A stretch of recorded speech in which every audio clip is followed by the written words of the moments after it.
Je suis Tego Farnelson, je suis ingénieur agronome du génie minéral. Nous faisons principalement dans le domaine des arbres fruitiers, dans le domaine des systèmes d'irrigation et dans le domaine de la machinerie agricole.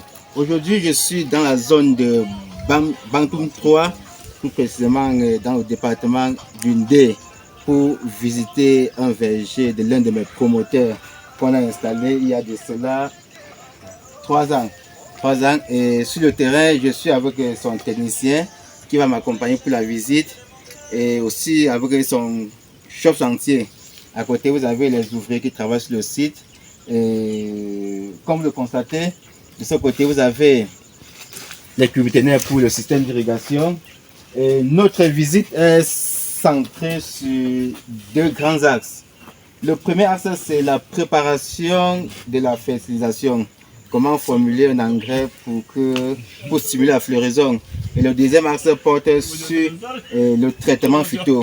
C'est-à-dire, on va identifier les différentes maladies et les différents ravageurs et faire la proposition des solutions au niveau du traitement phyto. Donc, je vais vous amener, on va découvrir le verger ensemble. Et le verger est sur une superficie d'environ 8 hectares et séparé à 2 grands blocs. Et le planting a été fait pas au même moment. Il y a les premières parties qui sont déjà en production, les parties qu'on a plantées il y a cela 3 ans. Il y a les jeunes parties, il y a une deuxième partie qu'on a plantée il y a cela 2 ans, si je ne me trompe pas. À 2 ans. Donc, je vais vous faire d'abord visiter la première partie qui a 2 ans. Et après avoir visité la première partie qui a 2 ans, nous allons directement passer à la première partie qui a 3 ans. Et on a déjà commencé les premières récoltes. La récolte, c'était en... Il m'avait appelé, c'était en août, non?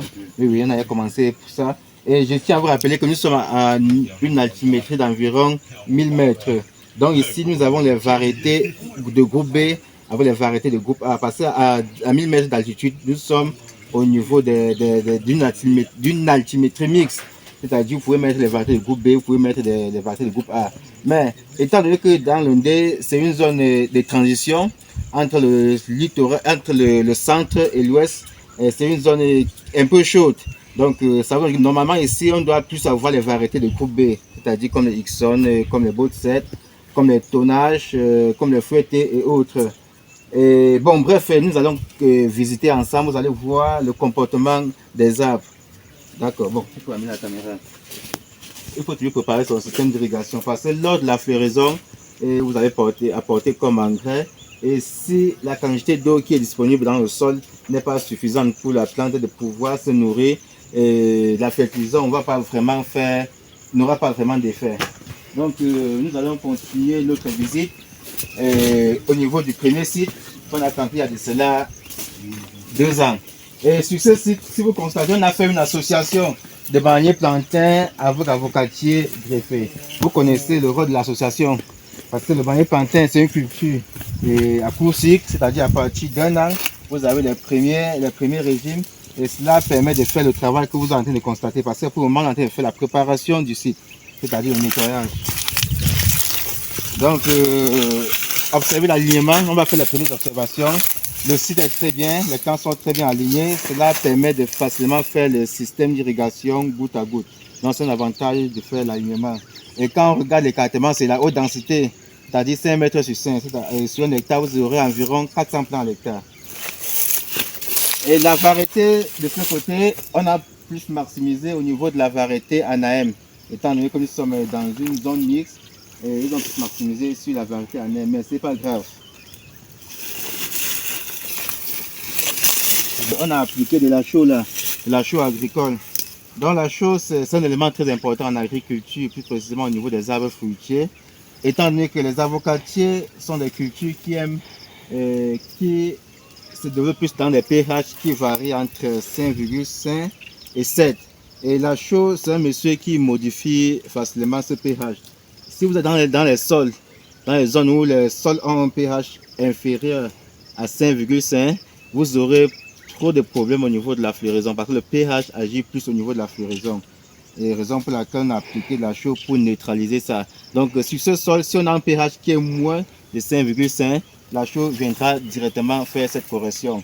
Et au-delà de ça, la chaux joue aussi d'autres rôles très importants parce que la chaux est riche en micro-éléments, c'est-à-dire le calcium, le magnésium, qui favorisent le développement des fleurs, qui favorise la fixation des fleurs qui jouent plusieurs rôles au niveau des arbres fruitiers. Donc ici, vous avez la variété Houston. Donc c'est une variété de basse altitude. Donc le choix, je pense que le choix n'est pas mal. Hein. Le choix n'est pas mal. Donc on va faire les observations progressivement. Donc ça tentez. Si vous avez quelque chose à dire, vous pouvez dire. Donc si vous avez quelque chose à dire, vous pouvez toujours dire parce que vous êtes sur le terrain, ça vous donne que vous maîtrisez plus d'éléments par rapport à moi.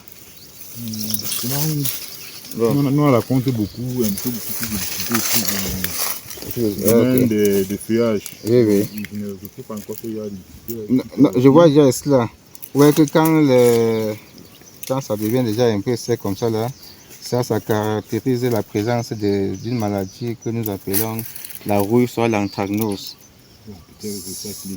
Oui, ça commence toujours un peu comme ça. Voir que ici, là, la sève, quand on essaie de regarder, on voit que la sève est très faible dans cette petite tige.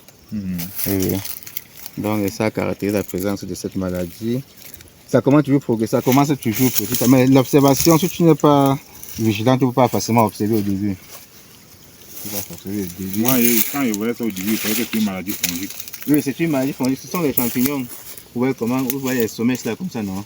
Quand ça commence comme ça évolue progressivement.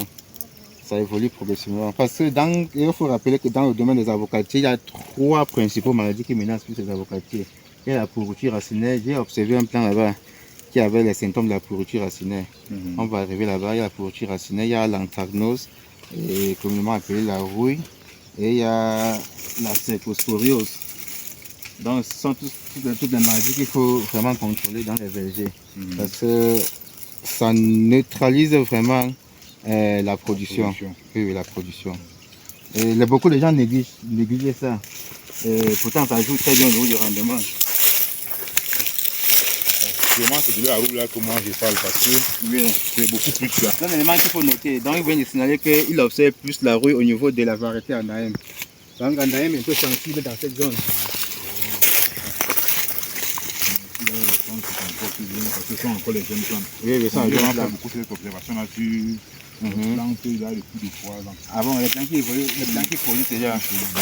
D'accord. Donc la première vidéo consiste à visiter la zone qui n'est pas encore en production. Donc pour ne pas faire une longue vidéo, après nous allons directement passer à la zone qui est en production. Pas des maladies fongiques. Et loin de ça, il y a aussi les ravageurs.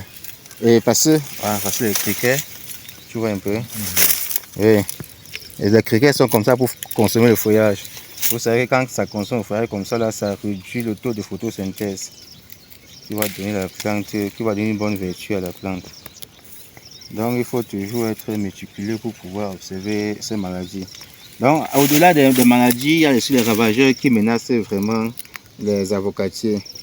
Il y a aussi trois principaux ravageurs. Il y a les tripes, il y a les cochenilles, il y a les acariens. Et les tripes agissent au niveau du feuillage et au niveau des fruits. Donc pour le moment, si on constate des tripes, ça veut dire que c'est au niveau du feuillage parce que ce n'est pas encore en production. Oui. Les cochenilles, la même chose. Parce que tous ces ravageurs se nourrissent de la sève des plantes. Vous savez qu'au niveau de la plante, la sève se comporte comme le sang qui circule. C'est-à-dire si on consomme ton sang, tu ne sais pas produire, tu ne sais pas évoluer. Oui. Et on va faire toutes ces observations et après je vais faire les recommandations au niveau des produits qu'on va utiliser. D'accord, donc ici.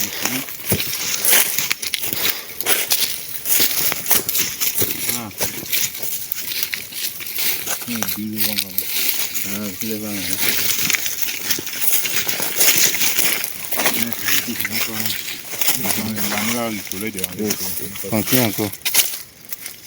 Lance encore. Quand tu essaies de voir, tu vois comment il n'y a pas assez de sève à l'intérieur.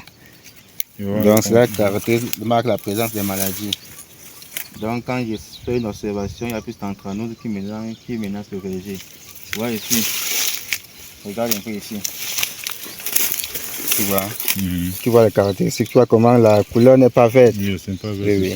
Ça tend vers la couleur jaune. Mais cela, on ne peut pas trop observer la pourriture racinaire.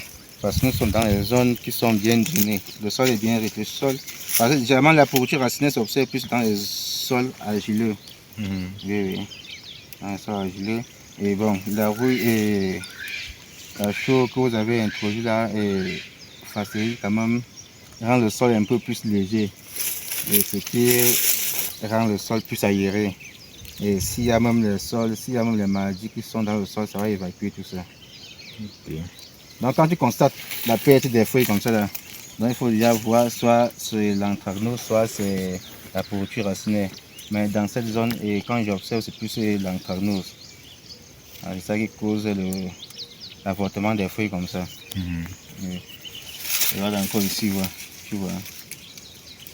Voilà. Là, il n'y a pas assez de sel. L'année passée, en ce moment, on a eu quoi? Bon, on va la plante qui fait du coup en descendant comme ça. Oui, oui. Bon, nous, on se disait que c'était le manque d'eau. Vous savez qu'en saison sèche, la plante est plus exposée aux maladies. Parce qu'il n'y a pas assez d'eau. Il n'y a pas assez d'eau pour faire vivre la plante. Et le peu d'eau qui est dans le sol,